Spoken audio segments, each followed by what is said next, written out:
আসসালামু আলাইকুম। আমি মৃধা বলছি।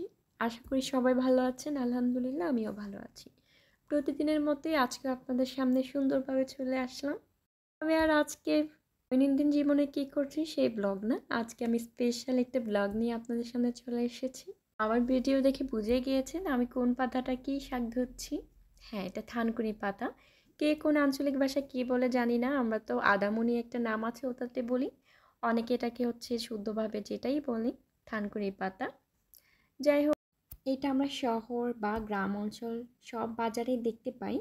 পাতার কিছু বিশেষ গুণ আছে, যেমন যাদের চুল অতিরিক্ত র্যাশ বা হাতে র্যাশ, ফেসে র্যাশ, চুল প্রচুর পড়ে, চেহারার মধ্যে উজ্জ্বলতা নেই, হারিয়ে গিয়েছে বয়সের সাথে সাথে, তাহলে এই পাতাটা বেশি বেশি খাবেন।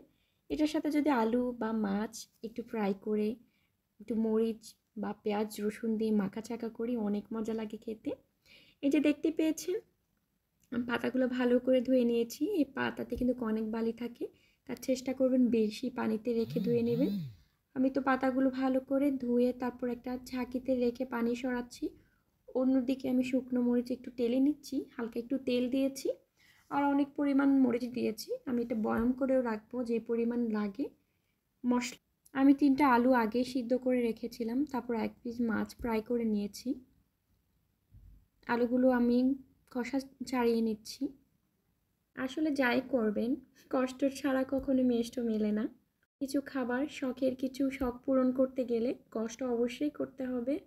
প্লিজ যারা আমার ভিডিওটি দেখেন অবশ্যই সাবস্ক্রাইব করবেন, ছোট্ট একটি লাইক দিবেন আর আমাকে খুশির খুশির কমেন্টস করবেন, তাহলে আমার মন ভালো হয়ে যায়।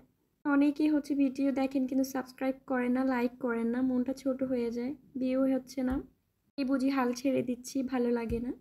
কিন্তু না, প্রতিবারের মতোই সুন্দর করে কষ্ট করে আপনাদের জন্য ভিডিও মেক করি। আপনারা যদি সাবস্ক্রাইব না করেন, সাপোর্ট না করেন, ভালো লাগে না। এই যে আমি পাতাগুলো বটি দিয়ে হচ্ছে কুচি কুচি করে নিয়েছি, তারপর আমি পাতাগুলো একটু হালকা টেলে নিচ্ছি। এগুলো কাঁচাও খাওয়া যায়, কিন্তু আমার শাশুড়ি হচ্ছে এভাবে খেতে পছন্দ করে, তাই আমি এভাবে করলাম। কিন্তু আপনারা চেষ্টা করবেন টালা থেকে বিরত থাকার জন্য, কারণ এটা ফিশ গুণাগুণ টালার সাথে অনেকখানি কমে যায়। এই যেখানে আমি পরিমাণ মতো শুকনো মরিচ, 1 পিস মাছ ফ্রাই, পরিমাণ মতো পেঁয়াজ কুচি, হালকা একটু লবণ, তারপরে হচ্ছে নিয়েছি আলু, যে আলুগুলো আমি সিদ্ধ করে নিয়েছিলাম, খোসা ছাড়িয়েছি দেখতে পেয়েছিলেন।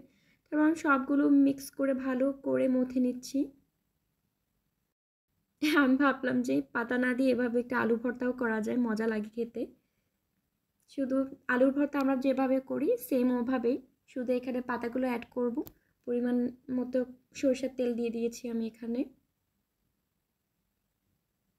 যারা বোঝেন না অবশ্যই আরেকটু লবণ দিয়ে দেখবেন বা একটু খেয়ে দেখবেন লবণ পরিমাণ কার কতটুকু লাগে, বলা যায় না।